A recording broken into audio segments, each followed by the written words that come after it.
Hey, why don't you understand? You should have looked out for Dad and made sure he didn't end up like this. Taylor blamed me when his father Lawrence developed dementia. It's wrong for him to take it out on me just because Lawrence can't respond the way he wants. We didn't originally fall in love. We've been married for over 25 years simply because we had in-laws. I've started to think about ending things with Taylor, who looked inconvenienced when I was hospitalized. My name is Victoria. I'm a 52-year-old working mother, currently living with my in-laws, my husband Taylor, and our 4 children. Our son William is married and lives independently, but I'm happy that he visits me about 4 times a year. Our daughter-in-law Fiona is a cheerful woman who gets along well with my mother-in-law Samantha and me. My in-laws are gentle and treat me like their own daughter, and if it weren't for Taylor's issues, we could say we have a happy family. Taylor, the eldest son, has always been high and mighty because he was more clever than his younger siblings and was highly regarded by others. He would look down on others, bossing around his siblings and sometimes causing problems with his classmates. His parents tried to guide him strictly so he wouldn't become overconfident, but that only made him more rebellious, and the relationship wasn't great. Taylor calmed down as he grew older and returned to his parents' house, which is when we met. Growing up, my mom, who was passionate about education, would instruct me on various things. She cared about me, so she taught me. I thought that as long as I did as my mom said, everything would be fine, and being ordered around was a form of affection. I thought it would be okay if I did as Mom said, so I thought giving orders to me was an expression of love. So, when I started dating Taylor, whom I met on a blind date, when she looked down on me or gave me orders, I thought she was being strict with me in order to guide me, like Mom. Everything progressed smoothly towards marriage, and I started living with my in-laws, as Taylor instructed. That's when Samantha told me, "Victoria, you don't have to put up with it. If you don't agree with what Taylor says, you should speak up." At first, I didn't understand what she meant. But if I try harder, I think Taylor will acknowledge me. If he's pointing out my flaws, doesn't that mean he has high expectations for me? I said. Then Lawrence took me aside and explained. "Victoria, those aren't words of expectation. You don't say things like, 'You're a slowpoke and useless,' to someone you love." Lawrence furrowed his brows and showed me a pained expression. Indeed, whenever Taylor scolded me, "Damn it! Why can't you do something as simple as this? Do it properly before I have to tell you. You're useless." That's what I said. I married the wrong person. I should have chosen a prettier girl, but I can't believe I ended up marrying such a useless woman. And so on. But Mom was similar, and I thought I was a bad woman because I couldn't do what Taylor wanted. So I didn't understand why my in-laws looked at me with sad faces. And when Taylor scolded me, they always stood up to protect me. "Cut it out! Realize how much Victoria is helping you!" Lawrence would yell. It hurt to see Taylor being scolded when I was the one at fault. But the time came when I realized I was wrong. It was after I gave birth to William and started raising him. I read parenting books, exchanged information with other mom friends, and most importantly, was supported by my in-laws in raising my child. That's when I found out that parents like Mom are called toxic parents. And I was a victim raised by such a parent, fitting the characteristics of a child raised by a toxic parent. Upon reflection, I didn't want to parent William the way Mom parented me. It wasn't just that I understood it was wrong, but I wanted to face my child with more love from the bottom of my heart. Taylor, like Mom, would scold William for not doing things his way, and he wasn't satisfied unless things went his way. That's not love. I was wrong, and my in-laws were right.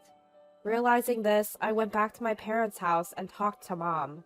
But it didn't work out, and we ended up estranged. In the end, it turned out that my sister and brother, who had also estranged themselves from our parents, and I felt like I had woken up from a dream. But there was still the harmful Taylor in our house. I didn't want William to go through the same thing, so the 3 of us, along with my in-laws, decided to help each other and live together. Taylor was busy with work and was hardly ever home. I suspected he might be cheating, but the house was peaceful without him. Eventually, I came to think that this was fine, and before I knew it, 25 years had passed and William had moved out. But recently, Lawrence was diagnosed with dementia. It's mild, but he struggles with daily life without our support. He would say he hasn't eaten breakfast even after he has, and he's been forgetting more things. After retiring, he tried to stay active and played brain games, but now that he's nearly 80, it seems like he's having a harder time. Samantha is still as energetic as she used to be, so she can support Lawrence physically, but I'll be the main one taking care of him from now on. I can't ask Samantha to do too much, so I'll try to do the housework while taking care of Lawrence. But mostly Samantha does the housework, so I just help her out. If it were just Samantha and me taking care of Lawrence, it would be like any other family environment. But when Lawrence says something slightly off, "Hey, why don't you understand? You should have watched out so Dad wouldn't end up like this," Taylor would start yelling. Since waking up, thanks to William, I've stopped listening to Taylor and started talking back. We did take measures, but it can't be helped that it turned out this way, right? Don't be cold to Lawrence. Be kind to him, I would say to Taylor. When that happens, Taylor and I end up arguing, and each time, Samantha steps in to mediate. Taylor, Victoria's right. The one who's struggling right now is Lawrence. You're his son, for crying out loud. Stop hanging out all day and take care of him. Samantha usually takes my side, but then Taylor would stop arguing with us and retreat to the bedroom. Even after being told off, Taylor wouldn't take care of Lawrence, claiming he was too busy with overtime and not coming home. Even when the cost of caregiving started to rise, Taylor continued to contribute only $1,000 to the household and kept $2,000 as his pocket money. I started remote work to cover the shortfall. I was already good at computer operations and started an office job about 10 years ago. Now I earn about $2,000 a month, which is good, but I still feel anger towards Taylor for not being cooperative with caregiving. Then, during my annual health checkup, I found out something was wrong and had to go for further tests. The results showed I had lung cancer, and I had to be admitted to the hospital immediately. I had been feeling unusually tired and coughing a lot recently. I thought it was just age, but it turned out to be lung cancer. My in-laws took care of my hospital admission and preparations, holding my hand firmly as I lay in bed. Victoria, they say it can be cured with surgery, so don't be pessimistic. Let's all get better and go on a trip together, said Samantha, with Lawrence smiling at me. Don't worry about me. Just rest and take it easy. Their kindness touched my heart, and I burst into tears. Soon, William and the others also came to see me, and I realized that even if Taylor wasn't there, I still had a precious family. With William living nearby, it was decided that Fiona would take care of Lawrence while I was absent. I'm really sorry. It's all my fault for not taking care of my health. I apologized to Fiona, and she smiled to reassure me. It's okay. Don't worry about anything. Just focus on getting better. I'll take responsibility and take care of Grandpa. Don't worry. If anything happens, we'll ask William for help. Then William put his arm around her shoulder. Don't worry about us, he said, and I was touched to see how grown-up William had become. 3 days later, Taylor finally showed up in my hospital room. We were alone, just the two of us. Are you having fun, causing trouble for people? You know the hospital and surgery fees will be expensive, right? I'm not paying for it. Taylor looked down on me and said coldly, Certainly, we were not a loving couple, but didn't we come this far together? I realized I was wrong. The ones who had been with me all this way were my in-laws, and Taylor, who was never at home, was just a roommate.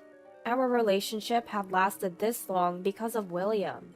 But if it had just been the two of us, it would have ended long ago. If you came here just to say that, then please leave. Ugh! I came here just because Mom insisted I visit you. I'm not interested in you at all. Well, the feeling is mutual. But he's your parent too, so take care of Lawrence when I'm not around. Why do I have to be ordered around by you? It's not an order. Just be patient and treat Lawrence with a kind heart. After I said that, Taylor left without a word. Last year, when Taylor was sick with a fever, I stayed up all night to take care of him. When he woke up, he blamed me for his illness and even called me a jinx. At the time, I was genuinely worried about Taylor, but now that I'm the one who's sick, it's disheartening to see him act this way. Maybe I had unconsciously hoped that Taylor would worry about me, too. It's not like he would ever worry about me. Since then, my in-laws and William have visited me, but Taylor has never come to see me. My feelings for him have cooled off completely. I've heard of seniors getting divorced, and it started to feel like we should do the same. But if we divorce, I'll lose my connection with my in-laws. I'm worried about leaving them, as they've cared for me more than my own parents have. I've decided to stay in this marriage until they pass away. After that, I had a successful surgery and was able to go home about a month later. My in-laws were very grateful to William and his family for their help, but since I was hospitalized, Taylor hasn't come home at all. When I call him, he picks up, but says he's on a long business trip and can't come back. My in-laws, William and I, all suspect Taylor's behavior. There were even suspicions that he might be staying with another woman. Even if we're not a loving couple, cheating is a different matter. If he is cheating, I plan to demand alimony in the divorce trial. I've consulted with my in-laws and William, and we've decided to hire a private investigator to look into Taylor's behavior. When bad things happen, do they always happen all at once? One day, I received a phone call that left me in a daze. I immediately called Taylor, but he didn't pick up. At that time, it was Samantha who supported me. I asked William and the others to take care of Lawrence, and Samantha and I prepared to go out. The next day, around noon, I got a call from Taylor. Hello? Taylor? What do you want? I'm being filial, just like you told me to. I knew he was lying, but I was curious to see what kind of story Taylor would come up with, so I continued listening. Well, that's surprising. Yeah, I came overseas with my parents, and we're having a great time. Aren't you about to have surgery? Don't worry about us. When are you going to stop lying? Feeling like it was a waste of time to keep listening to his lies, I sighed. Then Taylor raised his voice. What the hell? Why are you saying I'm lying? Show me the proof. Proof, huh? I'm currently at a funeral with Samantha. Want to switch with her? Funeral? What the hell? What happened while I was away? Where's the funeral home? Taylor kept firing questions at me so rapidly that I didn't know which to answer first. First of all, I know you're on vacation with your affair partner. We'll talk when you get back. I hung up without answering any of Taylor's questions. After that, he kept calling, so I sent a text explaining the situation and turned off my mobile phone. When I returned home from the funeral, I found Taylor in a rage, trashing the inside of our house. I was glad that I had left Lawrence with William and his family. Samantha sees the devastation inside the house. Taylor, what is this? What have you done? Samantha exclaimed. I had never seen Samantha so angry before. She was always so gentle and smiling. Taylor ignored Samantha and grabbed me by the chest. It's your fault! I couldn't attend Dad's funeral! Damn you! I won't forgive you! Taylor was crying, his fists clenched. I was terrified that his fists would come towards me next. Just then, Samantha threw a cushion at Taylor. Don't talk nonsense! Whose funeral is it? Lawrence is still alive and well! Taylor stood there in shock, letting go of me. I fell to the floor. Samantha immediately helped me up and kept apologizing, tears streaming down her face. Victoria, are you okay? I'm sorry for my son. He's really a bad egg. What are you talking about? I explained to the confused Taylor. I went to Mom's funeral with Samantha. You know, William's family doesn't know my parents, and Lawrence wasn't in a condition to attend the funeral, right? So I asked William to take care of him, and Samantha and I attended the funeral. Didn't you notice? I sent you a text. When I asked, Taylor responded with a sullen look. I don't usually check texts. You could have just told me over the phone. But you always ask so many questions. It's annoying to answer. And by the way, were you not on an overseas trip with your mistress until yesterday? Abandoning your hospitalized wife with cancer, not even taking care of your parents. Yet you lied to me, saying you took your parents on a trip. Why would you think I'm cheating? I heard it from your colleague. I even hired a private investigator. When I couldn't find your whereabouts, I called your workplace and heard that you were on a week-long vacation with your family overseas. And your colleague also told me that you recently took a liking to a showgirl, who, coincidentally, was also on a week-long overseas vacation. Isn't that too much of a coincidence? Contacting my workplace? Do you think that's acceptable? Taylor burst out in anger, and I glared at him. So, it's okay for you to lie to your family and go on a vacation with your mistress? At my question, Taylor lost his words and hung his head, his face turning blue. You don't care if your wife undergoes surgery or when she will be discharged from the hospital, right? You have no intention of helping Lawrence in his tough time, yet you want to attend the funeral? What do you really want? I don't want to be in a family with someone like you. At that, Taylor turned his pleading eyes to Samantha. But the time when he could rely on her had long passed. If only Taylor had been kinder to his family. Nobody wants to consider someone who looks down on and dictates others as their family. Still, the in-laws are Taylor's parents, so I could have endured any treatment. But it seems like I've reached my limit. Taylor, I can no longer consider you as my child. You betrayed Victoria, used our name, and went on a trip with your mistress. When was the last time I went on a trip with Taylor? You infiltrate our house, leave everything to Victoria, and just want to play around because you're the eldest son. Mom, that's not... It is! I have recordings of the abusive language you've used against Victoria and Lawrence. And I've also written it down in my diary. I'm cutting ties with you. Please divorce Victoria. Feeling the warmth of Samantha being on my side, tears welled up in my eyes. Through my tears, I told Taylor, Taylor, as per our discussion, we can't continue our married life. Please divorce me. Are you kidding? You can't live without me. Don't underestimate me. Since you only contribute $1,000 to our household, I've been earning a decent amount through remote work to support this family. I can live just fine without you. Worry about yourself. After being harshly confronted by Samantha and me, Taylor packed his bags and left the house in a downcast manner. Inside the house, Samantha and I cleaned up and then went to pick up Lawrence. Taylor must be staying at a business hotel or visiting a lover, as his whereabouts are unknown. I filed for divorce and sent a claim for compensation to his company. As a result, Taylor became a topic of gossip in the company, rumored to have cheated and been kicked out by his wife, feeling small and embarrassed. After I also filed a claim for compensation against his lover, Taylor was dumped. Having never saved any money, Taylor had to pay the compensation with the money he got from our property division. Now he's living alone in an apartment, feeling lonely. With an average income and over 50 years old, he doesn't attract women and hasn't had any luck at matchmaking parties. Since Taylor left, William and his family have moved in with us. Fiona has been proactively taking care of Lawrence, which is a great help. William earns more than Taylor ever did, and contributes most of it to the household expenses. I've decided to save money for their future. When I tried to move out after divorcing Taylor, my in-laws stopped me. Victoria is our daughter, whether she's divorced or not.